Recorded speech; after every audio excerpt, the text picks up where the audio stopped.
नमस्कार भाइयों।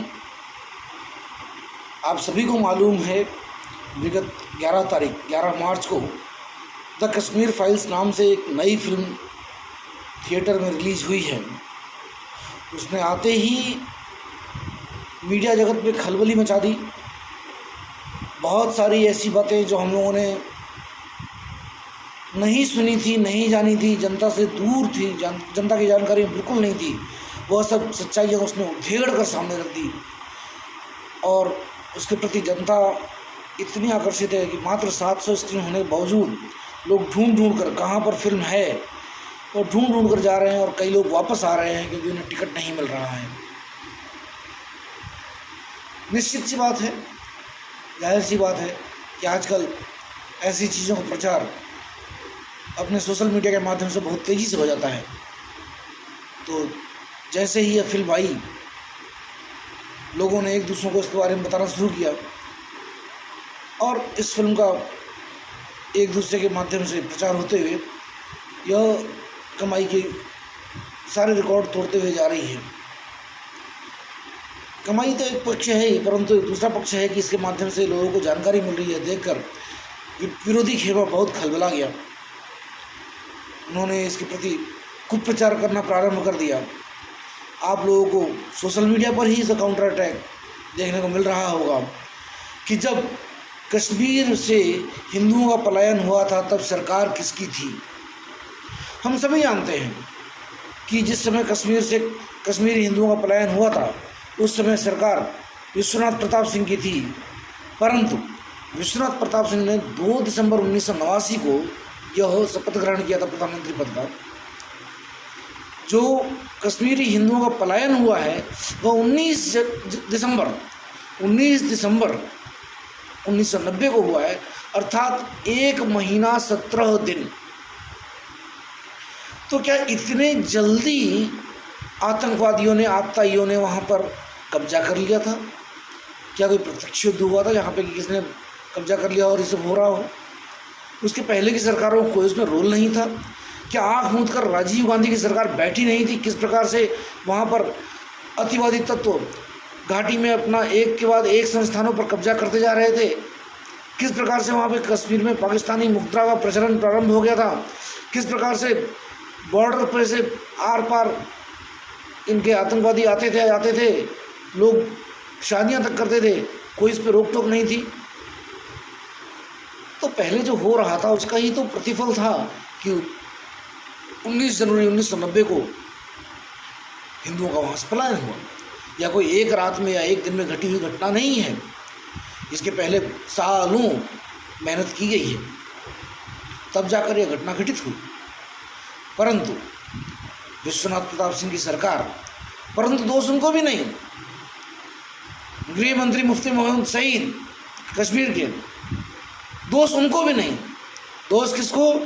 भाजपा को, जिसने सरकार को बाहर से समर्थन दे रखा था, जिसके पास कोई भी जानकारी सीधे नहीं पहुंचती थी क्योंकि वो सरकार में हिस्सेदार नहीं थे। चलो ठीक है, हिस्सेदार नहीं थे, परंतु भाई उन्होंने समर्थन दे रखा था। परंतु सारा दोष उन्हीं का, विश्वनाथ प्रताप सिंह, मुफ्ती मोहम्मद सईद, बाकी जनता दल और तो और इनके आँखों के तारे वामपंथी, वह भी उस सरकार को समर्थन दे रहे थे। उसके बारे में कोई कुछ नहीं बोलता है, चुप्पी साधे बैठे हैं। मरघट का सन्नाटा वहाँ पर है।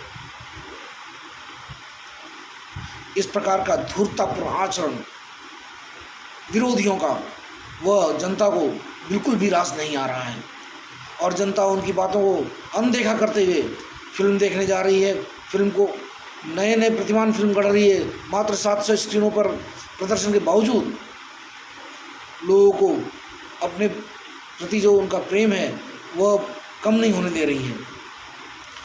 फिर कुछ अति राष्ट्रवादी तत्व जो हर समय हर बात में अपनी ही ढपली, अपना ही राग अलापते हैं, उनकी तरफ से भी बातें आनी प्रारंभ हो गई। मुझे मालूम नहीं वह वास्तव में राष्ट्रवादी हैं या राष्ट्रघाती हैं। अब उन्होंने यह बातें करनी शुरू कर दी हैं कि इस फिल्म को देखने से क्या फ़ायदा, या यह फिल्म जो हम बनाया है विवेक अग्निहोत्री ने, उन्होंने तो इसको कॉमर्शियल बनाया है, अपने लाभ के लिए बनाया है। इसको देखकर कोई राष्ट्र का कार्य नहीं हो कर रहे हैं दिखाकर। राष्ट्र का कार्य तब होता जब वो मुफ्त में दिखाते, परंतु विवेक अग्निहोत्री के इसमें करोड़ों रुपए लगे होंगे इस फिल्म में। और इस प्रकार की कोई एक घटना सिर्फ तो भारत में हुई नहीं है, अगर आगे भी काम होना है तो उसके लिए कहीं ना कहीं से पैसे तो आने ही चाहिए। वह पैसे हम लोग चंदा देकर तो दे नहीं रहे हैं, कर नहीं रहे हैं, तो इस फिल्म से ही लागत निकलेगी। जैसे कि पिछली फिल्म ताशकंद फाइल्स से लागत निकली तो दिल्ली फाइल्स बनी, अब दिल्ली फाइल्स से लागत निकलेगी तो हो सकता है कोई मोपला पर बनाए, हो सकता है कोई भारत विभाजन पर बनाए, हो सकता है कोई दिल्ली के दंगों पर बनाए। वैसे विवेक अग्निहोत्री ने बोल दिया है कि वो दिल्ली के ऊपर एक फिल्म बनाने जा रहे हैं। मुझे नहीं मालूम कि दिल्ली फाइल्स का विषय वस्तु क्या है। इन लोगों का कहना यह है कि यह तो भाई कॉमर्शियल है, ठीक है कॉमर्शियल है, हम भी तो बाज़ार में जाते हैं, सामान खरीदते हैं, आप भी जा रहे हैं फिल्म देखने, मनोरंजन के लिए जा रहे हैं, तो भाई यह फिल्म देख लो, आपको अच्छी लग रही तो देखो, नहीं अच्छी लग रही मत देखो। आप दूसरों को कॉमर्शियल बोल के क्यों मना कर रहे हैं? आप जाते हैं बाज़ार में, कोई सामान खरीदते हैं, अच्छा लगता है तो खरीदते हैं, यह चीज़ लोगों को अच्छी लग रही है, नहीं तो फिर वो भाई बहुत सारी फालतू की फिल्म बनती हैं। राम गोपाल वर्मा ने एक बनाई थी शोले, जाके वही देख लो, पैसे डुबाने हैं तो भाई यह अच्छी बनी है इसलिए लोग देख रहे हैं। फिर दूसरा आता है कि यह तो अनुपम खेर हैं, वह तो अभिनय कर रहे हैं और उन्होंने इससे पहले ऐसी भी फिल्मों में अभिनय किया है जिसमें कि कश्मीरी हिंदुओं का पक्ष ठीक से नहीं रखा गया है। सही बात है, परंतु कभी अपने स्वयं के स्तर पर अनुपम खेर ने उस अपनी जो उनकी एक सोच है, विचार है, या उनकी जो स्थिति है उसको उन्होंने स्पष्ट ना किया हो, या उन्होंने यह कहा हो कि वो इस प्रकार की विचार से सहमत नहीं है कि कश्मीरी हिंदुओं का जो पलायन हुआ है वह बहुत बड़ा आघात था भारतीय लोकतंत्र पर, भारत की धर्मनिरपेक्षता पर। उन्होंने तो सदैव इस बात को रखा है। भाई आपका यह सैफ अली खान भी इस प्रकार की फिल्में बंद करता है जिसमें कि वो, जैसे कि तानाजी में उसने एक छोटा सा रोल किया था, परंतु उसने तो साफ बोला कि नहीं, मैं तो इस विचार से सहमति नहीं रखता हूँ, उसको कोई कुछ नहीं बोलता है।